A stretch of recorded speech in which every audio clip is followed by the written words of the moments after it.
Have you ever wondered what would happen if your own family secretly stole away a piece of the life you deserve to have? When the key that's supposed to unlock freedom becomes a sweet chain of bondage, would you have the courage to expose them right in front of everyone?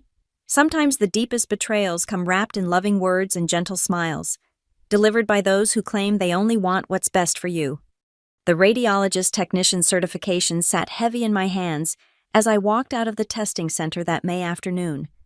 Rebecca Scott, X-ray tech. It had a nice ring to it. After years of scraping by on minimum wage jobs while putting myself through community college, I'd finally earned my ticket to a decent career. The Portland job market was tough, but I was ready to face it head on. What I wasn't ready for was the phone call that came 3 days later. "Rebecca, sweetheart," my grandfather's voice crackled through the speaker, warm as summer honey. "I've got something for you. Can you come by the house this weekend?" Walter Scott had always been more than just a grandfather to me. While my parents, Elaine and Richard, oscillated between suffocating control and cold distance, Grandpa Walter had been my steady anchor. He understood what it meant to forge your own path. At 78, he still ran his own small contracting business, still got his hands dirty, still believed in earning everything you had. That Saturday, I found him in his driveway, standing next to a 2015 Honda Civic, silver, practical, with just enough wear to show it had been loved but not abused. He pressed the keys into my palm with both hands, his eyes crinkling at the corners. "Every young person needs wheels," he said simply. "You've worked hard, Rebecca. You deserve to go wherever life takes you without asking anyone's permission." I couldn't speak for a moment, just stared at the keys like they might disappear. In my 23 years, no one had ever given me something this significant without strings attached. "Grandpa, I can't accept this. It's too much." "Nonsense." He waved away my protest. "I've been saving up for this, been watching you take those 3 buses to get to your clinicals, walking home after dark. That ends now. You're going places, kiddo, and I want to make sure you can get there safely." We spent the afternoon going over the car's history, its quirks, its maintenance records. Grandpa had bought it from a friend who'd barely driven it, had it thoroughly inspected, even had new tires put on. "She's not fancy," he said, patting the hood, "but she's reliable, like you." The drive home in my new car felt like flying. Windows down, radio playing whatever came through the static. I let myself imagine the possibilities. Interviews at hospitals across the city, weekend trips to the coast, the freedom to leave whenever I needed space to breathe. For the first time since graduation, the future felt wide open. My parents' reaction should have been my first warning. "Oh, Rebecca," my mother said when I pulled into their driveway, her smile not quite reaching her eyes. "Dad didn't mention he was doing this today." "It's wonderful, honey," my father added, but his jaw was tight. They circled the car like appraisers, finding invisible flaws in Grandpa's generous gift. "We'll need to sort out the insurance," Mom said, "and the registration. These things can be complicated. Why don't you leave the keys with us, and we'll handle all that paperwork for you. You've got enough on your plate with job hunting." I hesitated. Something in her tone set off a small alarm in my head, but I pushed it aside. They were my parents. They'd always been overprotective, but they wouldn't. Would they? "I can handle it," I said carefully.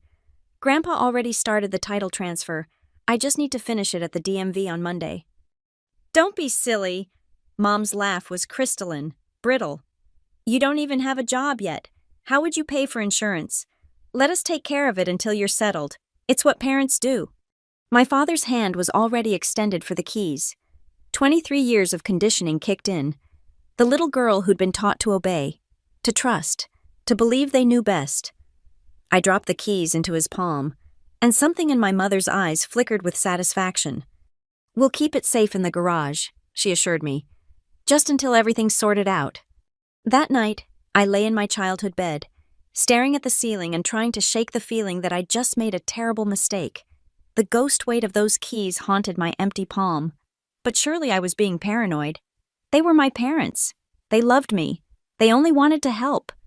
Didn't they? The questions multiplied like cells under a microscope, each one dividing into 2 more doubts, 2 more fears, until I couldn't tell which thoughts were reasonable and which were the product of years of gaslighting. All I knew was that for 3 brief hours that afternoon, I'd held freedom in my hands. And now it was gone. The job search consumed my days, but transportation haunted my nights. Every morning, I'd wake up an hour early to catch the first of 3 buses to interviews. Every evening, I'd calculate whether Uber or public transit would eat less into my dwindling savings. 2 weeks passed, then a month. The car might as well have been a dream. "Mom, about the insurance paperwork," I ventured during a Sunday dinner. "I found a good quote online. I can afford it if I just—" "Oh, honey, we're still working on that," she said, passing the mashed potatoes with practiced nonchalance. There was an issue with the title, something about Grandpa's friend not properly signing over. "Well, you don't need to worry about the details. We're handling it." "But it's been a month. Maybe I could help speed things up." Her fork paused midway to her mouth. "Rebecca, do you not trust us, after everything we've done for you?" The familiar guilt rushed in like high tide. "Of course I trust you. I just thought—" "You just thought you knew better than your parents, as usual." Her voice stayed sweet, but the words stung like nettles. "We're trying to protect you. That car needs work. The transmission seems rough. The brakes might need replacing. Do you have $3,000 for repairs?" Grandpa said it was thoroughly inspected. "Your grandfather means well, but he's getting older. He might have missed things. We're having our mechanic take a look." I wanted to ask when I could see these mechanical issues for myself, but my father's steady stare killed the words in my throat. Richard Scott had perfected the art of silent intimidation, letting his wife's words do the cutting while he stood behind them like an enforcer. Another month crawled by. I landed a position at a small clinic across the city. Graveyard shifts that paid just enough to cover my student loans and the rent on a studio apartment I'd found. The commute was brutal, 2 hours each way on public transit, longer when the buses ran late. I'd arrive home as the sun came up, exhausted and aching, dreaming of the car gathering dust in my parents' garage. "How's the job going?" Mom asked during one of our weekly phone calls. "It's fine. Tiring. The commute is— well, that's what being an adult means. Doing hard things. Building character." "About the car. Mom, it would really help with—" "Still not ready. Sweetheart, these things take time. You understand." It wasn't a question. By month 3, I'd stopped asking. The car had become like a fairy tale, something too good to have ever been real. I told myself I was lucky to have a job at all. Lucky my parents cared enough to protect me from what? Exactly, the dangerous freedom of driving myself to work. The guilt and gratitude twisted together in my chest until I couldn't separate them. Couldn't tell if the voice in my head saying I didn't deserve the car was mine or an echo of my mother's. Then winter arrived, and with it, longer walks through freezing rain to bus stops, longer waits in the dark, longer nights wondering if this was what adulthood meant, watching your dreams slip away, while people who claimed to love you held them just out of reach. I thought about calling Grandpa, telling him everything, but what would I say? That I'd given away his gift like a child trading lunch money to a bully, that I was too weak to stand up to my own parents. The shame kept me silent.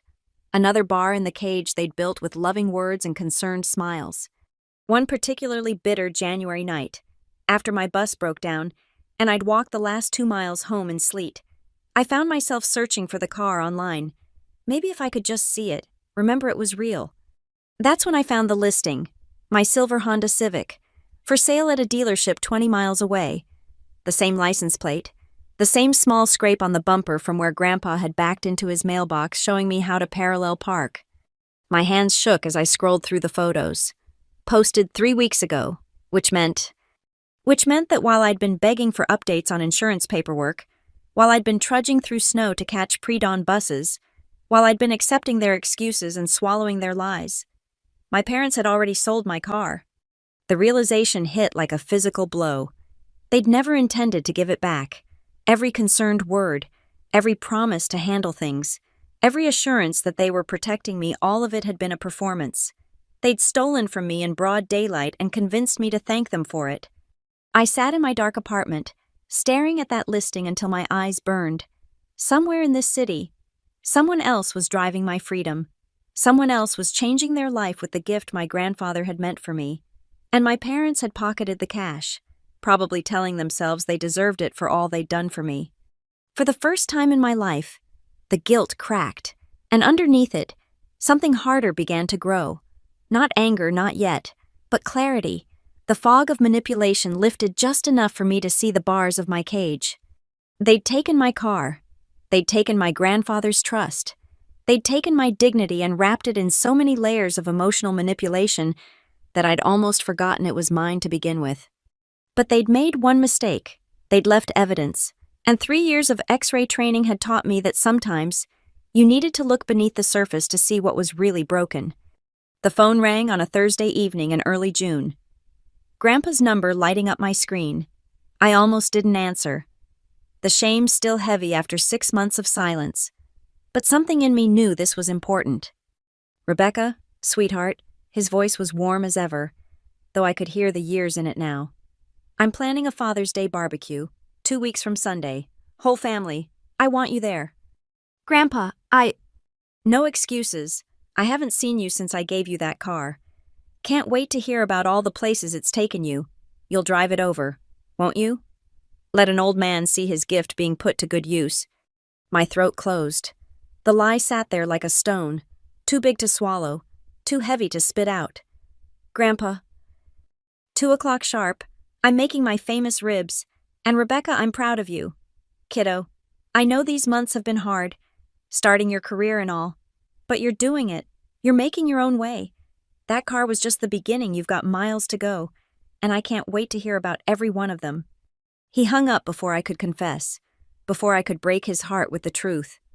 I sat in my apartment, phone heavy in my hand, and realized I had 2 weeks to decide: show up empty-handed and destroy his faith in all of us, or keep playing my part in this family charade.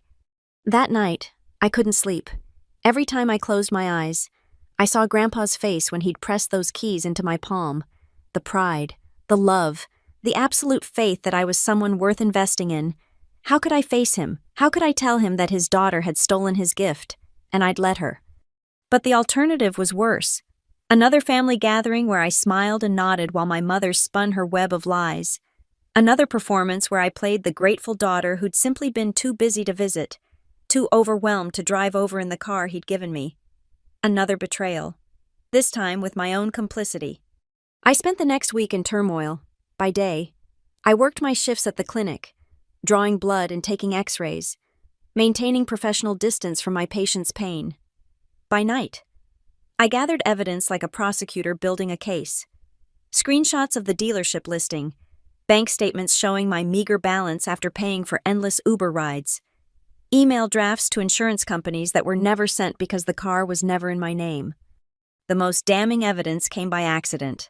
I'd been cleaning out my phone, trying to free up storage space, when I found it a voice recording I'd accidentally made during that first dinner conversation about the car. 3 minutes and 47 seconds of my mother's manipulation, captured in digital clarity. "You don't need a car right now. Rebecca, you need to focus on your career. We're doing you a favor, taking this burden off your shoulders." My father's voice, a low rumble of agreement. "Your mother's right. You're not ready for this responsibility." And my own voice, small and uncertain, but Grandpa wanted me to have it. "Your grandfather doesn't understand how the world works anymore. We do. Trust us." Listening to it made my skin crawl. The condescension, the casual cruelty dressed up as concern, the way they'd made me complicit in my own robbery. I played it over and over until I could hear every manipulation, every subtle threat, every loving lie. 3 days before the barbecue, I made my decision. I couldn't arrive in the car they'd stolen, but I wouldn't arrive empty-handed either. I had something better than transportation. I had the truth. And maybe, finally, I had the courage to use it. I called in sick for my Saturday shift the first time I'd missed work since starting. I couldn't afford the lost wages. But some things mattered more than money. I spent the morning organizing my evidence, creating a digital folder that told the whole story in screenshots and recordings. Then I caught the first of 3 buses to Grandpa's house, the same route I'd been taking all these months when I should have been driving. The irony wasn't lost on me.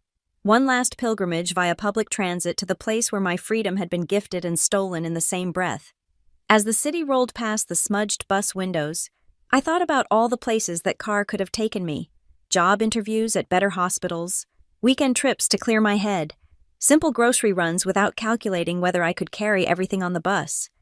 But more than the practical losses, I mourned the trust, the faith that family meant something sacred, the belief that love came without price tags or power plays.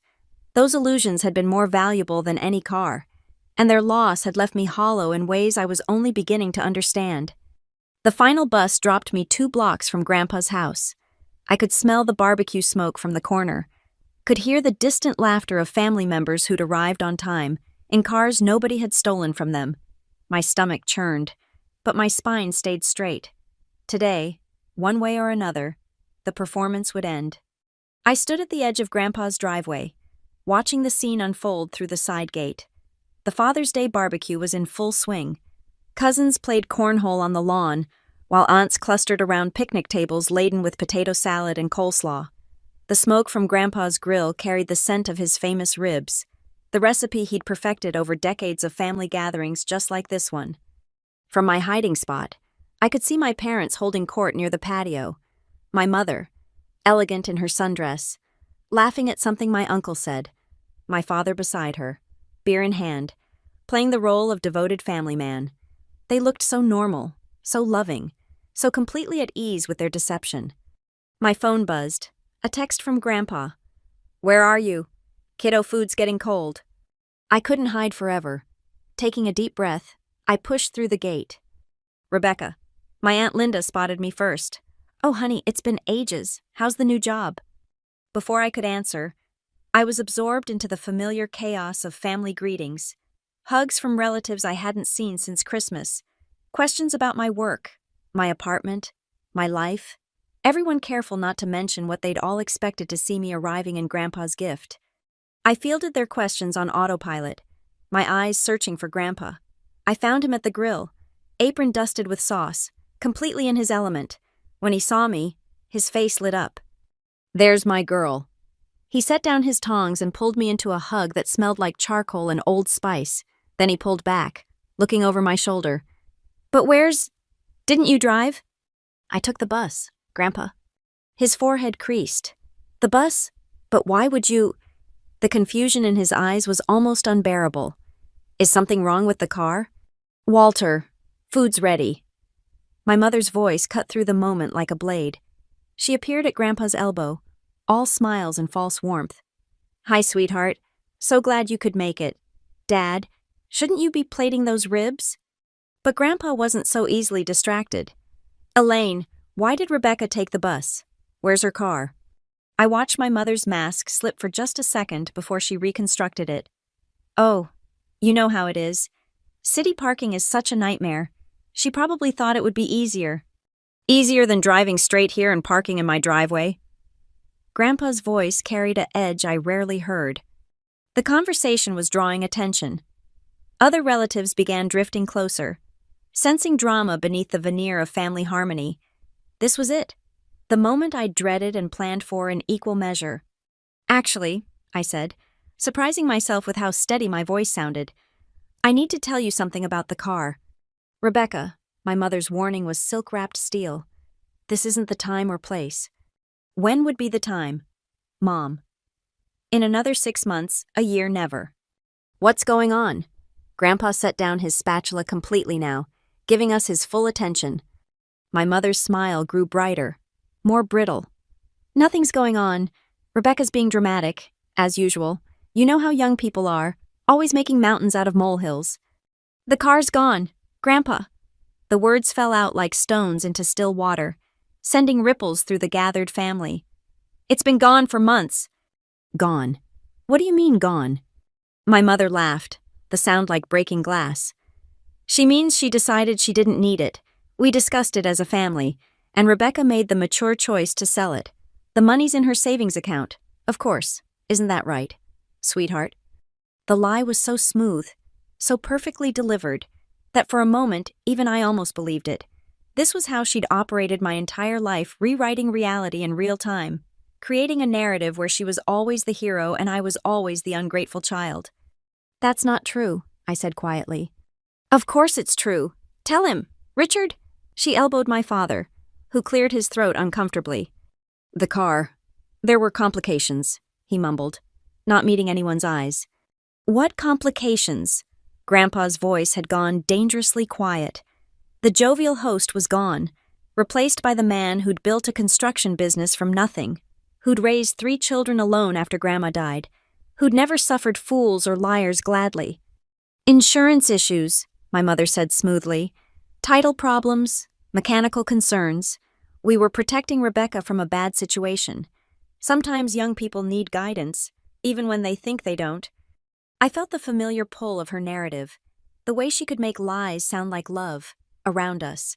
Relatives murmured, some nodding along with her reasonable explanation. This was how it always went. Elaine Scott, the devoted mother, just trying to do right by her impulsive daughter. Is that so? Grandpa turned to me. Rebecca, is that what happened? This was my crossroads. I could nod, play along, keep the peace, let my mother's version become family history, or I could finally tell the truth. No, I said, louder this time. That's not what happened at all. The barbecue had gone quiet. Even the children had stopped playing. Sensing the shift in atmosphere, all eyes were on our little drama. This familiar family gathering transformed into something else entirely. Rebecca. My mother's voice carried a warning that had controlled me for 23 years. Don't do this. But I was already pulling out my phone, my hands surprisingly steady. I have evidence, Grandpa, screenshots, recordings, the truth. Recordings. My mother's composure cracked. You recorded private family conversations. How dare you? How dare I? The anger finally broke through, clean and sharp. How dare I document the truth while you stole from me, while you sold my car and kept the money, while you made me take 3 buses to work every day for 6 months while lying to my face. The silence was deafening. My mother's mouth opened and closed like a fish gasping for air. My father had gone pale, his beer forgotten in his hand. Inside, Grandpa said quietly. Family meeting, now. The walk to Grandpa's living room felt like a funeral procession. My mother tried to grab my arm, hissing something about family loyalty, but I shook her off. The time for whispered threats was over. Grandpa's living room had hosted countless family gatherings, but never one like this.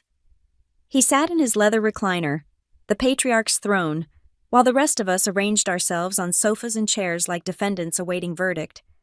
My mother and father claimed the love seat, presenting a united front. I stood by the fireplace, needing the distance, needing to stay on my feet. Show me, Grandpa said simply. I connected my phone to his smart TV. Technology my cousins had insisted he install last Christmas. The first screenshot filled the screen the dealership listing for my car, dated 3 weeks after my parents had taken it. That could be any silver Civic, my mother said immediately. I swiped to the next image, a close-up of the license plate, clearly visible. Photoshopped, she insisted, but her voice had lost its certainty. Then I played the recording. My mother's voice filled the room, condescending and cruel. You don't need a car right now. Rebecca, you need to focus on your career. We're doing you a favor, taking this burden off your shoulders. As the recording played on, I watched the faces around me change. Confusion became understanding, became horror. My Aunt Linda covered her mouth. My uncle stood up, then sat back down, unsure what to do with his anger. When it finished, the silence was suffocating. There's more, I said quietly. Bank records showing no deposits to my account. Email drafts I sent to insurance companies that were never allowed to be sent. 6 months of Uber receipts because I couldn't afford a car while working nights at a clinic across the city. We were protecting you, my mother said, but the words sounded hollow now, spoken to the floor rather than to any of us. From what? Grandpa's voice was ice. From the independence I wanted to give her. From the freedom she'd earned. You don't understand, Dad. She's not ready. She's 23 years old, Grandpa roared, coming out of his chair. She's a college graduate. She has a job. What more does she need to be ready in your eyes? Elaine. We needed the money. My father's confession dropped like a bomb. The mortgage, credit cards. We were drowning. We thought, Richard. My mother turned on him, but he continued, the words pouring out like a dam had broken. We thought we'd borrow it, just for a few months, pay it back when things got better. But things didn't get better, and the lies just got bigger. And you stole from your own daughter to pay your bills. Grandpa's disgust was palpable, and then made her feel guilty for asking about it. We're her parents, my mother said desperately. We've sacrificed everything for her, fed her, clothed her, put a roof over her head. Don't we deserve— You deserve nothing. Grandpa's voice shook the windows. Parenting isn't a loan to be repaid. It's not a debt she owes. You had a child, Elaine. That was your choice. Everything you did after that was your responsibility, not her burden. He turned to me, and his eyes were wet. Rebecca, I'm sorry. I'm so sorry. I gave you that car free and clear. What they did, what they took from you. It's not your fault, Grandpa. Yes, it is. I should have put it directly in your name. Should have known. He shot a look at my mother that could have stripped paint. Should have known some people can't be trusted with doing right. Dad, please. I'm not finished. He pulled out his phone, fingers moving with surprising speed. Tom, it's Walter. I need you to open the dealership tomorrow. Sunday. I know. Family emergency. That's right. The silver Civic. I want it back. I don't care what it costs. Thank you. He hung up and fixed my parents with a stare that brooked no argument. Tomorrow morning, 9 a.m., we're going to that dealership. You're going to explain to Tom how you came to be selling a car that wasn't yours. Then you're going to buy it back with whatever money you have left, and I'll cover the rest. And if you're very, very lucky, I won't press charges for theft and fraud. Dad, you can't. I can and I will. You stole from my granddaughter. You stole a gift given in love and turned it into— What? A few mortgage payments, a credit card bill, and worse, you stole her trust, made her doubt herself, made her think she wasn't ready, wasn't worthy. His voice broke. That's unforgivable. My mother stood, her face a mask of wounded pride. I won't stand here and be lectured about parenting by— Then leave. Grandpa's words were final. There's the door. But know this, if you walk out now, you're no longer welcome in this house. Not until you make this right. Not until you apologize to Rebecca, really apologize. Not that manipulative garbage you usually serve and prove you understand what you did. My parents looked around the room for support, but found only condemnation in the faces of family members who'd finally seen behind the curtain.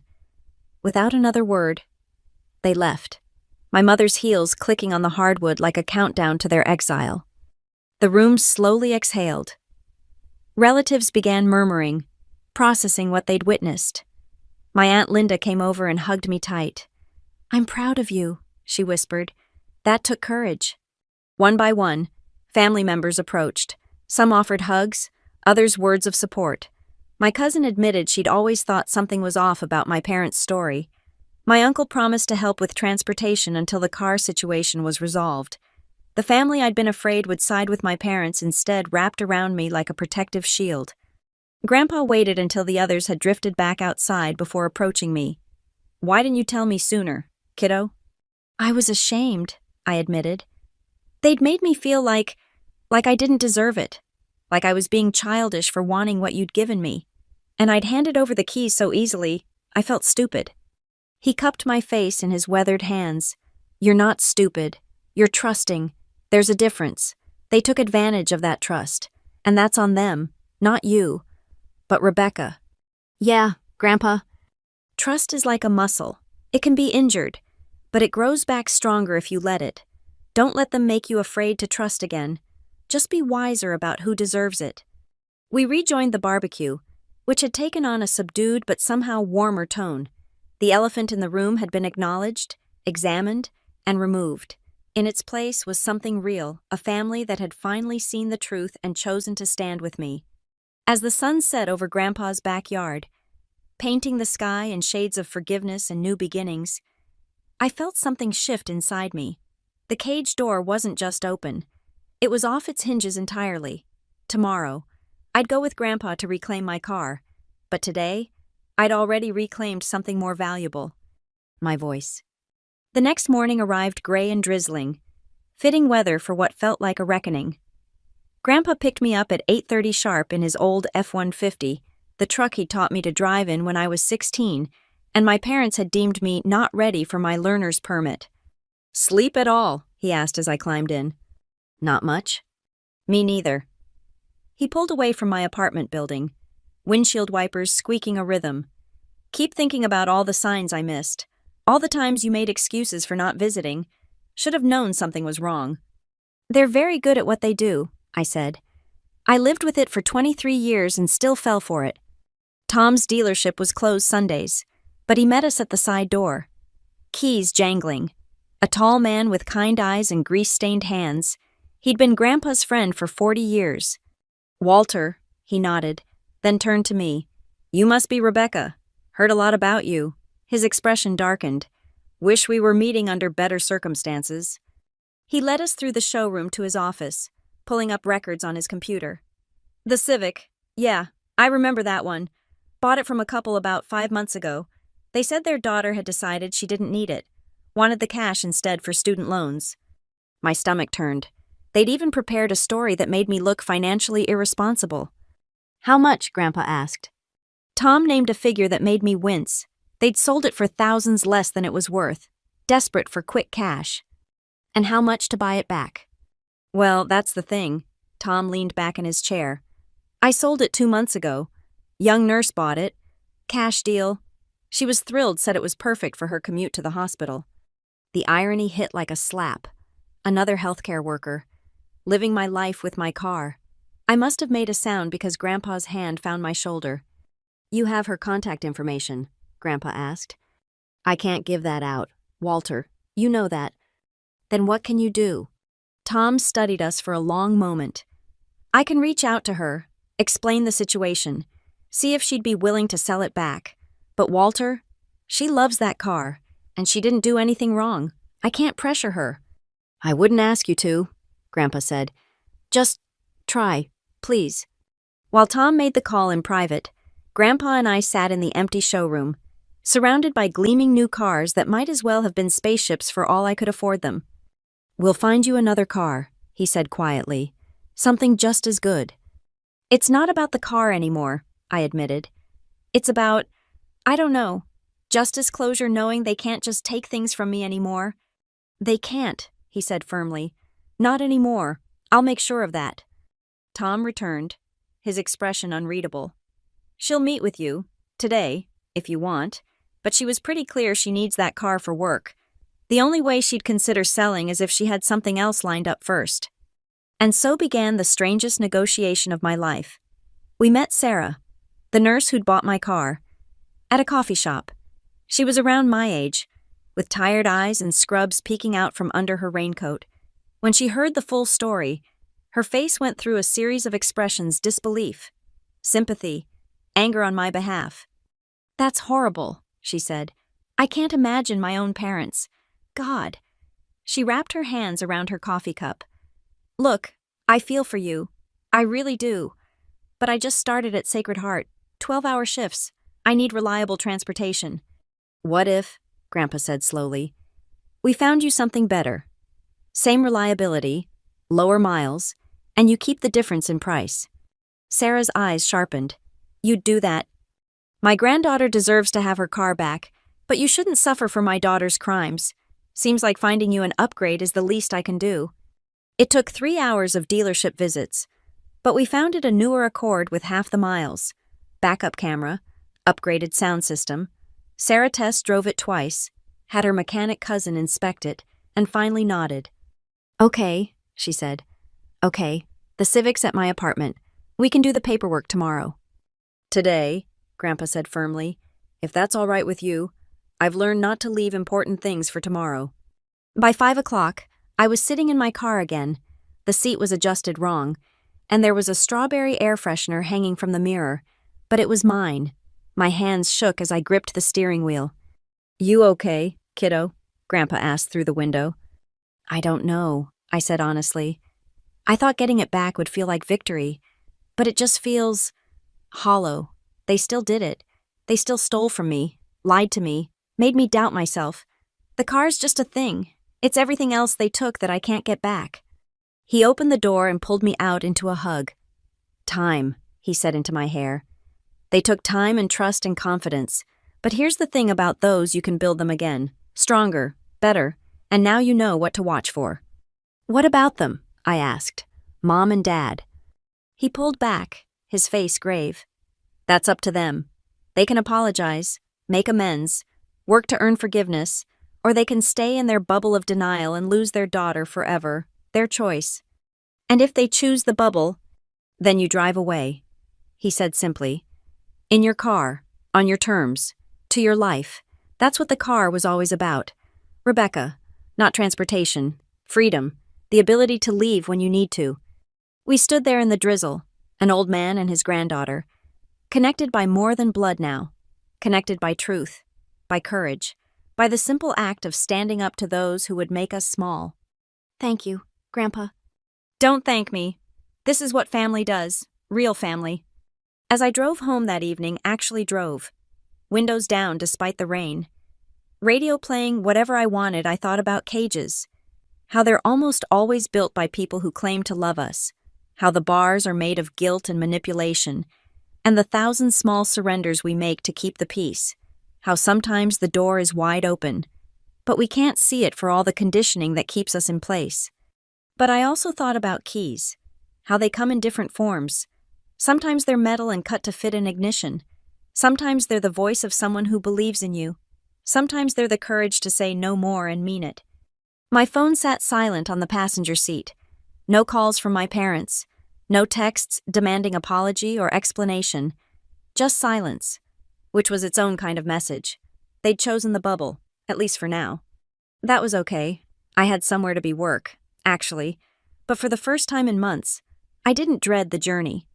The road stretched out before me, rain-slicked and shining with possibility.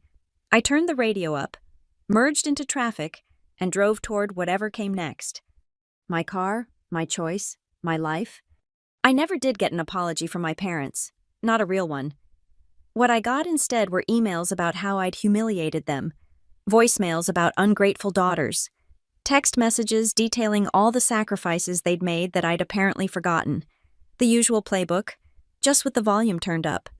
I changed my number, moved to a better apartment closer to work, started therapy to untangle 23 years of manipulation disguised as love. Some days were harder than others. Some days I'd catch myself asking permission for things I had every right to do, or apologizing for taking up space in my own life. But every morning, I'd walk to my car, and remember that freedom isn't just about going places. It's about knowing you can. It's about holding your own keys, literal and metaphorical. It's about learning that love shouldn't come with strings attached, and family shouldn't feel like a cage. Grandpa and I have dinner every Sunday now. I drive to his house in my silver Civic, park in his driveway where it always belonged. We don't talk about my parents much. They made their choice, and we made ours. He's teaching me his famous rib recipe, passing down something that actually matters, something that brings people together instead of tearing them apart. Last week, he mentioned that he'd seen my mother at the grocery store. She'd aged, he said, looked tired, asked about me in that sideways way that meant she was fishing for information without admitting she cared. What did you tell her? I asked. The truth, he said, turning the ribs on the grill. That you're doing great, that you drive yourself wherever you need to go, that you're free. He said she'd walked away without another word, leaving her half-full cart in the cereal aisle. I waited to feel something sadness, maybe, or vindication, but all I felt was the strange lightness that comes from letting go of weight you never should have carried in the first place. The car runs well. Sarah took good care of it. Sometimes I think about her. Another young healthcare worker just trying to make her way. I hope the Accord is treating her well. I hope she never has to fight for what's already hers. Sometimes I think about my parents, too. Wonder if they ever sit in their house full of things they couldn't afford and realize what they really lost. Wonder if my mother ever reaches for her phone to call me and remembers she doesn't have my number anymore. Wonder if my father ever stands up to her, or if he's still content being complicit. But mostly, I don't think about them at all. I'm too busy living the life they tried to convince me I wasn't ready for. Turns out I was ready all along. I just needed the keys. the keys, and someone who believed I deserved them, and the courage to take them back when they were stolen, and the wisdom to know that some cages are worth burning down, even if the people who built them call it love, especially then. Thank you so much for listening to my story. I'm curious to know where in the world you're hearing this from, so please drop a comment and let me know where you're tuning in from today. If this story resonated with you, please consider subscribing to the channel and sharing your own thoughts or experiences in the comments below. Sometimes the most powerful thing we can do is share our truth and let others know they're not alone in their struggles. Take care, and remember you deserve to hold your own keys.